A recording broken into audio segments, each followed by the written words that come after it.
নমস্কার বন্ধুরা, সুলতান হেসেলে আপনাদের সবাইকে স্বাগত। আজ আমি দেখাবো বেলা শেকার ঝামেলা ছাড়াই গরমা গরম 3টা রুটি একসাথে। চলুন তাহলে শুরু করি। এখানে আমি আটা নিয়ে নিয়েছি পরিবারের সদস্য অনুযায়ী। নুন দিয়ে দিলাম, আর একটু মশলাদার করার জন্য ধনেপাতা দিয়ে দিচ্ছি, লঙ্কা দিয়ে দিচ্ছি। তারপর জল দিয়ে আমি একটু একটু করে রুটির ডোটা তৈরি করে নেব। আপনারা আমার চ্যানেলটিকে সাবস্ক্রাইব করে একটা লাইক দিয়ে দেবেন।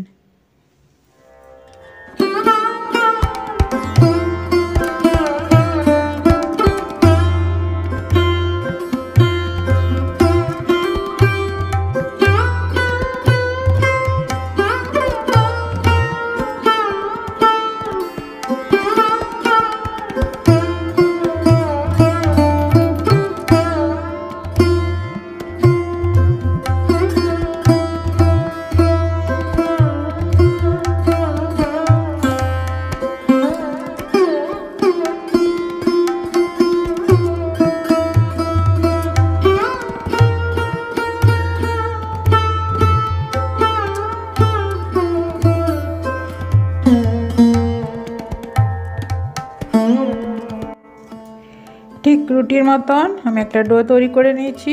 একটু নরম নরম, খুব শক্ত নয়, লুচির যেমন শক্ত হয় তা ঠিক নরম হবে।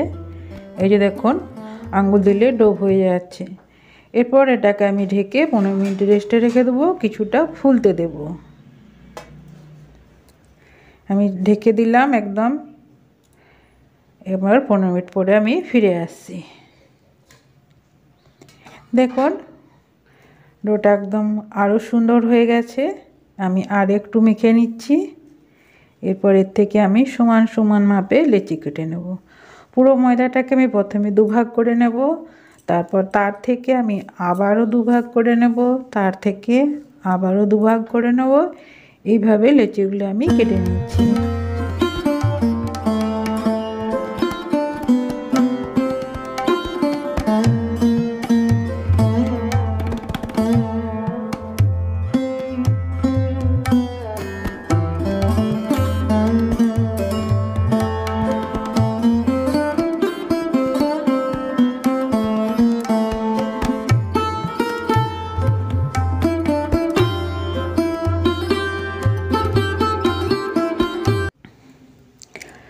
এরপর একটা লেচি নিয়ে আমি যতটা সম্ভব হাতে করে চ্যাপ্টা করে নিচ্ছি।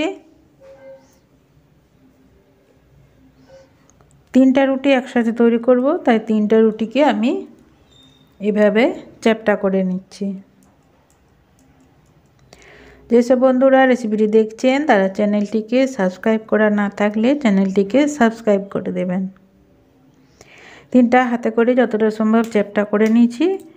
এরপর ওপর থেকে একটু একটু করে তেল দিয়ে 3টা রুটিকে আমি একসাথে করে নেব।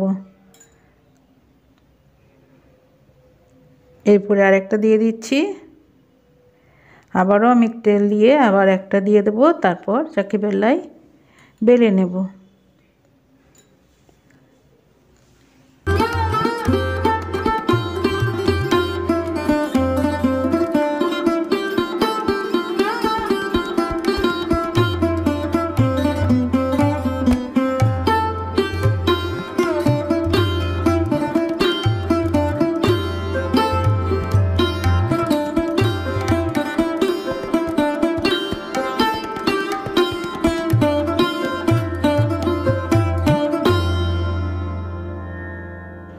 এরপর রুটিগুলো আমি হালকা হাতে বেলে নেব, ঠিক রুটির মাপে।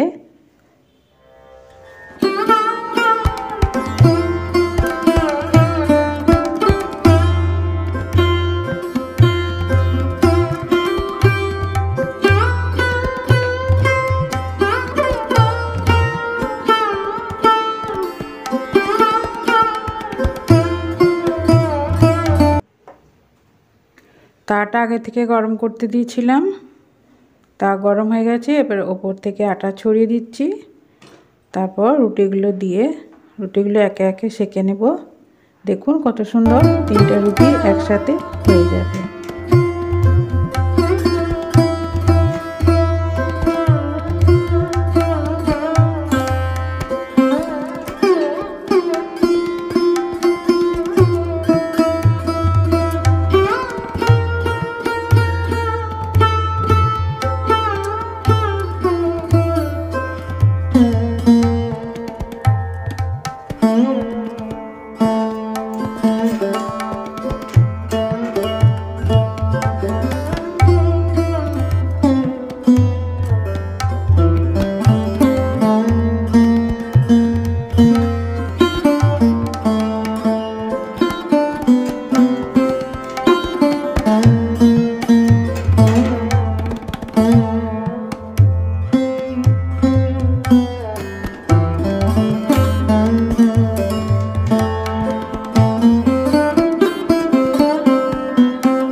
রুটিগুলো দেখুন সব হয়ে গেছে, আর দেখুন কতটা নরম হয়েছে, হাতের মুঠিতেও দিলে একদম ভেঙেও যাচ্ছে না, আর কতটা নরম দেখুন মুঠিতে ধরে যাচ্ছে, আবার যেই কি সেই হয়ে যাচ্ছে। আজ তাহলে এই পর্যন্তই, আবার হাজির হয়ে যাব অন্য কোনো রেসিপি।